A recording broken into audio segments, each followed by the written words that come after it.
Aloha and welcome back to FD, where today we are looking at top celebrities who shoulda, woulda, coulda made it as footballers. 10. Conor McGregor. Before becoming the ultimate fighting champion, McGregor kept himself busy playing amateur football. The notorious MMA fighter played as striker for Yellowstone Celtic in Dublin, where the usually introverted and humble guy described himself as a goal machine. And according to his manager, he scored goals for fun every weekend for the non-league side.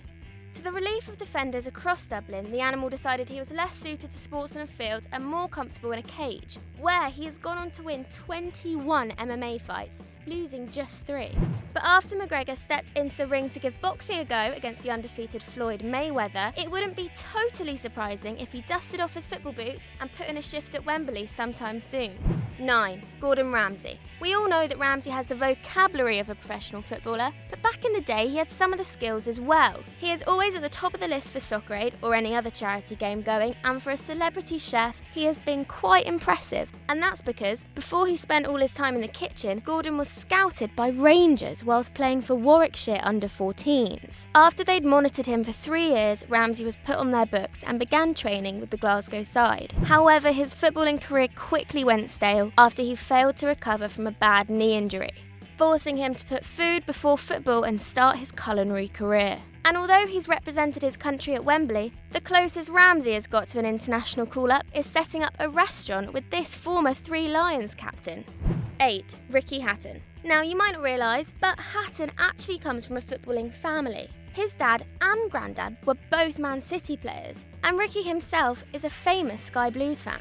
The champion welterweight toyed with the idea of becoming a pro footballer, having gone on trials at Rochdale, but Hatton decided his fists offered a better future than his feet, and he was probably right. The hitman has since been ranked the best British light welterweight in the world. But his boxing career didn't distract him from football too much. His entrance music, Blue Moon, was an ode to Man City, and his footballing friends Wayne Rooney and Joey Barton have both attended his fights. And no plastic fan either, Hatton keeps up with non-league football too, often attending Hyde United home games. And also, he says if he could knock anyone out in football, it would be Cristiano Ronaldo, so he must know what he's on about.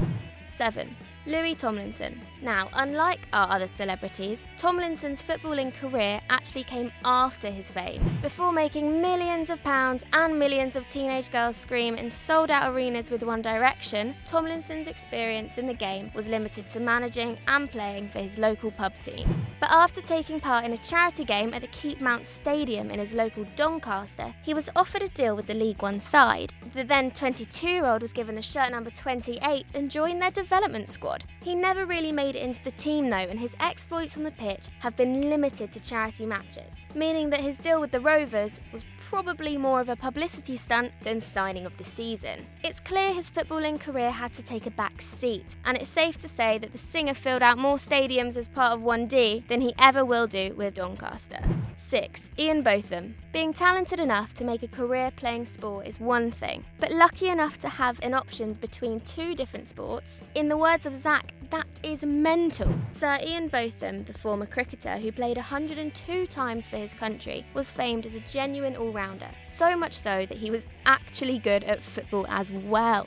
Before he committed to a career of tea times and knitted white jumpers, Botham had the option to play football professionally. The Somerset cricketer had made 11 appearances for Scunthorpe United as a centre-half, but he listened to his dad who said to focus on cricket, and he's ended up in the ICC Cricket Hall of Fame. That is why you should always listen to your parents. 5. Boris Becker. The German tennis star who won his first major tournament at just 17 does in fact have a history in football. The very modest Becker said he played to a good level, but what he actually means is he had trials at Bayern Munich as a schoolboy and was absolutely deadly up front. Despite this obvious talent, Boris was better with a racket than he was with his feet, and he opted to focus his sporting ambitions on tennis. However, he hasn't let his love for the beautiful game diminish. He is a huge Bayern Munich fan and has sat on the board of directors for the club for the last 10 years. He is also a pundit on German TV, proving that he has extensive knowledge of the game. But Boris Becker isn't the only tennis player to have a background in football. The King of Clay, Rafa Nadal, does a job on AstroTurf too. The Spaniard is a Real Madrid fan and football is in his blood, with his uncle having played for Barcelona. Much like Beckham, Nadal was a promising striker, but he also chose to keep football as a hobby, and with 16 Grand Slams under his belt, it was probably a good idea. 4. Rod Stewart. One of the best-selling musicians of all time, Sir Rod Stewart has sold over 100 million records across the world. His name could have been printed on shirts rather than hung up in lights, as before he made it onto the stage, he showed promise on the pitch. Stewart has famously stated that he can do two things: sing and play football, and it was the latter that he tried first.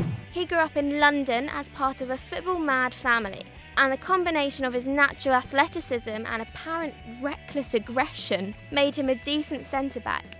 After leaving school at 16, Rod hoped to follow his dream in becoming a professional footballer, and in 1960 he went for trials at 3rd Division Brentford, but unfortunately he wasn't picked up by the club. His dreams were shattered and he had to settle for a career in music instead. But with a net worth of $235 million, the 72-year-old rocker is probably happy watching his beloved Celtic from the comfort of his box in hospitality. 3. Sean Connery. They say you can't have it all, but Sean Connery proves this all kinds of wrong. Before the Scottish actor got his licence to kill on the big screen as James Bond, he actually had the chance to sign for Manchester United. While he was travelling with the film South Pacific, the young actor and his castmates made up a football team, and they played against a local Manchester side, where he was spotted by none other than Man U manager Matt Busby, who was so impressed with the young actor that he offered Connery a £25 a month contract at Old Trafford. Connery rejected the offer to tread the boards at the Theatre of Dreams because he said acting provided a much longer career.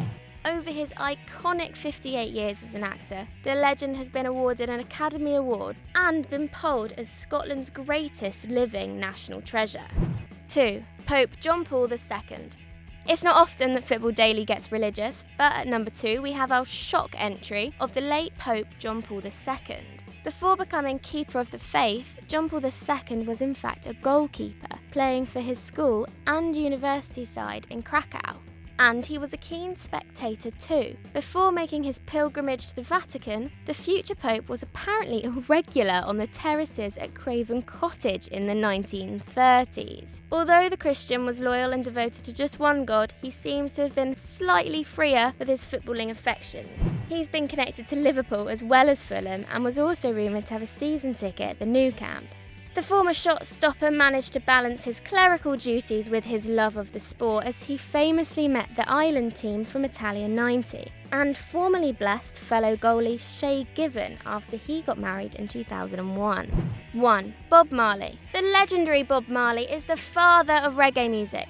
He has international acclaim as one of the all-time musical greats, with his songs strongly standing the test of time. But the singer-songwriter had more than just one love. He was also a massive football fan. The musician was apparently an admirer of Pelé and an avid follower of Brazilian football. And not just an onlooker, the Jamaican made time to play, building football into his daily schedule. He was even known to have a quick kickabout before performances. The poor football infrastructure in Jamaica at the time was probably the reason that Marley never got the opportunity to play competitively. But no football, no cry, as without Bob Marley focusing on his musical career, the world wouldn't have been graced with so many great songs. So I hope you guys enjoyed that. As usual, let us know what you thought in the comments below. And if you liked that, why not check out the video that's on screen right now? Click it, it's a good one. And as always, don't forget to like and subscribe.